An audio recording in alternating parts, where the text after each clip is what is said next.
الحمد لله رب العالمين والصلاة والسلام على سيد الأنبياء والمرسلين أما بعد فأعوذ بالله من الشيطان الرجيم بسم الله الرحمن الرحيم الحمدللہ پروگرام الفرقان میں نبی کریم صلی اللہ علیہ وسلم کے معجزات کا خصوصی طور پر تذکرہ ہو رہا ہے۔ جیسے کہ آپ کو معلوم ہے کہ ہم اس پروگرام میں عقائد سے متعلقہ ابتداً عقائد سے متعلقہ مسائل عرض کر رہے ہیں اور مختلف عقائد پر تفصیلی کلام کرتے ہوئے احوال آخرت کو بیان کیا گیا، اور اس کے بعد اگرچہ ہم نے پہلے بھی مختصراً معجزات نبی صلی اللہ علیہ وسلم پر کلام کیا تھا، لیکن پھر اس بات کا ارادہ کیا کہ تفصیل کے ساتھ نبی کریم صلی اللہ علیہ وسلم کے کثیر وہ معجزات جو معتبر اور مستند کتابوں میں بکثرت لکھے گئے انہیں ذکر کیا جائے۔ اس کا فائدہ یہ ہوگا کہ ایک تو عقیدہ ہمارا راسخ ہو جائے گا ذہنوں میں، اور اعتقاد پختہ ہوگا کہ انبیاء علیہم السلام سے ایسے افعال کا صدور ہوتا ہے کہ جو خلاف عادت ہوتے ہیں، خارق عقل ہوتے ہیں، یعنی عقل میں نہیں آ سکتے، وہ اس قسم کے افعال و اعمال ہوتے ہیں اور ان کی نظیر مخلوق کی طرف سے پیش کرنا ممکن نہیں ہوتا۔ اس کو معجزہ کہتے ہیں، کیونکہ نبی کا یہ فعل سامنے والے کو عاجز کر دیتا ہے کہ وہ اس کا مقابلہ کر سکے، اس کے مقابل اسی کی مثل کوئی چیز پیش کر سکے، تو اس کو معجزہ کہا جاتا ہے۔ نبی کریم صلی اللہ علیہ وسلم کے معجزات کے بیان سے نہ صرف آپ کی محبت میں اضافہ ہوتا ہے،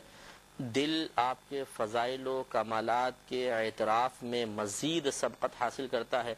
ہمارا یہ عقیدہ مزید پختہ ہو جاتا ہے کہ انبیاء علیہ السلام سے معجزات کا صدور ہوا ہے اور یہ لازم بھی ہے،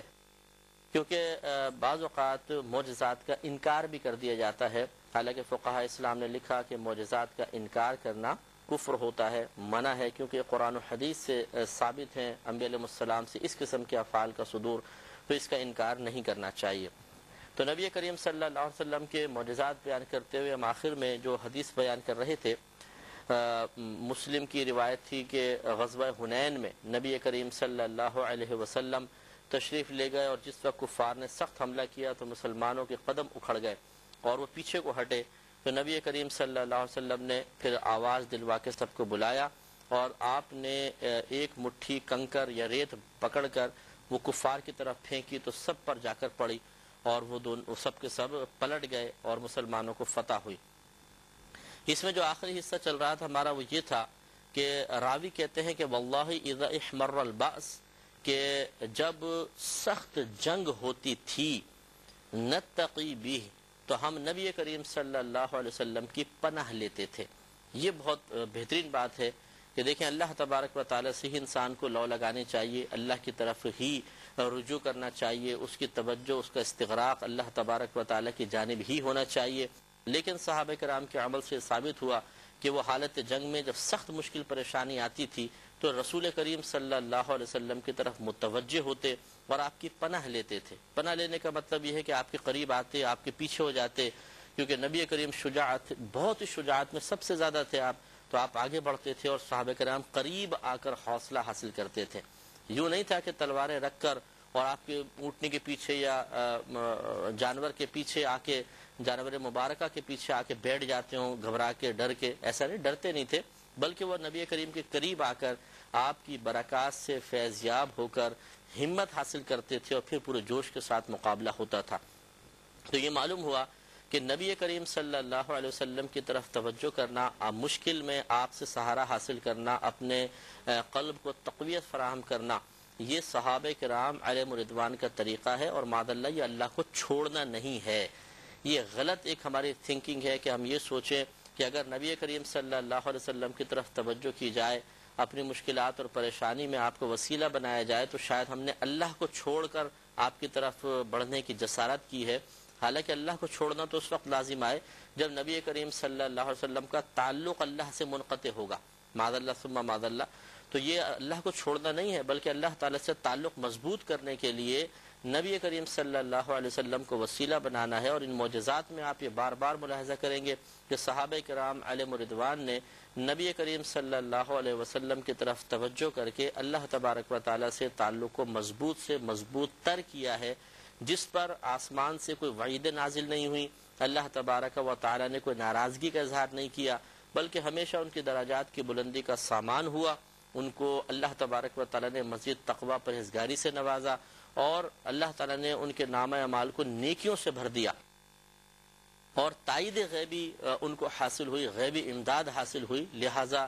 رسول کریم صلی اللہ علیہ وسلم کی طرف توجہ کرنا بالکل غلط نہیں ہے، یہ بہت ہی باعث برکت اور ہمارے اکابر صحابہ کرام کا طریقہ ہے۔ اور ہم قرآن میں کہتے ہیں اہدنا الصراط المستقیم صراط الذین انعمت علیہم، اے اللہ ہمیں سیدھا راستہ چلا، ان لوگوں کا راستہ جن پر تو نے اپنا انعام فرمایا۔ تو یقیناً صحابہ کرام علیہم رضوان اللہ تبارک و تعالیٰ کے انعام یافتہ بندے ہیں۔ ان کا عقیدہ کیا ہے کہ مشکل میں اللہ تبارک و تعالیٰ کی طرف توجہ کامل کرنے کے لیے اگر نبی کریم صلی اللہ علیہ وسلم کا وسیلہ قائم کیا جائے تو اس میں شرک کا کوئی تصور نہیں ہے۔ تو جب ان کا یہ عقیدہ تھا، ان کا یہ نظریہ تھا، ان کے یہ خیالات تھے، تو آج اگر مسلمان بھی اس نظریے اور خیالات کے تحت اپنی قلبی توجہ، اپنی ذہنی توجہ نبی کریم صلی اللہ علیہ وسلم کی جانب کرے تو اس میں شرعاً کوئی حرج نہیں ہے۔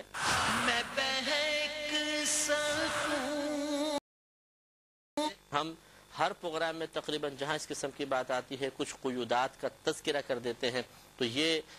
عقیدہ یقیناً ایک مسلمان کو رکھنا چاہیے کہ امداد اللہ تبارک و تعالیٰ سے ہی کرنا اولا ہے، افضل ہے، اور اللہ تبارک و تعالیٰ ہی امداد کرتا ہے، مدد کرتا ہے۔ اللہ تعالیٰ کی مدد کیے بغیر کوئی ایک تنکا بھی کسی کو نہیں دے سکتا ہے، لیکن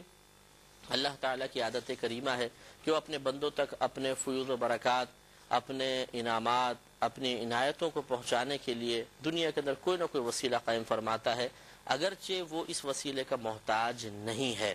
تو رحمت کونین صلی اللہ علیہ وسلم کی طرف اس انداز سے توجہ کرنا اور اس نیت کے ساتھ توجہ کرنا کہ ہم اللہ کی بارگاہ سے ہی حاصل کر رہے ہیں لیکن وسیلہ ہمارے نبی کریم صلی اللہ علیہ وسلم بن جاتے ہیں، تو اس میں کوئی حرج نہیں ہے۔ اور یہ وسیلہ بننے کا انداز مختلف ہوتا ہے۔ کبھی تو ایسا ہے کہ آپ نے نبی کریم کی طرف توجہ کر کے استغاثہ کیا تو نبی کریم صلی اللہ علیہ وسلم اللہ کی بارگاہ میں دعا فرمائیں گے، مسئلہ حل ہوگا۔ کبھی آپ جس طرح صحابہ کرام پہ آپ نے توجہ کر کے ان کے مسائل کو حل فرمایا، اس طرح نبی کریم بالکل معجزات کے ظہور کا سلسلہ کوئی بند نہیں ہو جاتا۔ نبی ایک لمحے کے لیے دنیا سے پردہ فرماتے ہیں، پھر ویسے ہی ان کی حیات ہوتی ہے، بلکہ دنیا کی حیات سے زیادہ مضبوط حیات ہوتی ہے۔ اور اسی طریقے سے کبھی نبی کریم صلی اللہ علیہ وسلم کسی کے خواب میں تشریف لا کر اسے ہدایت فرماتے ہیں کہ میرا فلاں امتی پریشان ہے، اس کی مدد کرو۔ تو اس طریقے سے استمداد کرنا یعنی مدد طلب کرنا، استغاثہ کرنا، فریاد کرنا نبی کریم صلی اللہ علیہ وسلم سے صحابہ کرام کا طریقہ رہا ہے۔ آج بھی درست عقیدے کے ساتھ اگر اس پر عمل کیا جائے تو اس میں شرعی طور پہ کوئی گرفت کا پہلو نہیں نکلتا ہے۔ یہی غزوہ حنین کے بارے میں ایک اور حدیث ہے، مسلم کی روایت ہے اور بہت ہی نفیس روایت ہے، ذرا اور وضاحت سے اس میں بات بیان ہوئی، وہ میں معجزہ آپ کی خدمت میں عرض کرتا ہوں۔ حضرت سلمہ بن اکوع رضی اللہ تعالی عنہ اس کے راوی ہیں۔ یہ روایت آپ کی خدمت میں پہلے بھی عرض کی تھی اور اس لیے اس میں تھوڑا سا زیادہ حصہ ہے وہ میں عرض کر دیتا ہوں۔ 5637 نمبر حدیث مسلم کی روایت ہے۔ یہ کہتے ہیں کہ ہم نے نبی کریم صلی اللہ علیہ وسلم کے ساتھ غزوہ حنین میں شرکت کی تو نبی کریم صلی اللہ علیہ وسلم کے بعض صحابہ کرام پیٹھ پھیر گئے، یعنی وہ گھبرا کر پیچھے ہٹ گئے، کیونکہ جیسے پچھلے دو روایتیں آپ کو سنائی تھیں کہ وہ بڑی زبردست تیر انداز قوم تھی اور ان کا کوئی بھی تیر ایسا نہیں تھا جو خطا کر جاتا۔ تو صحابہ کرام کو جب مسلسل تیروں کی بارش کا سامنا ہوا تو وہ اپنے دفاع کی غرض سے، اپنے بچنے کی غرض سے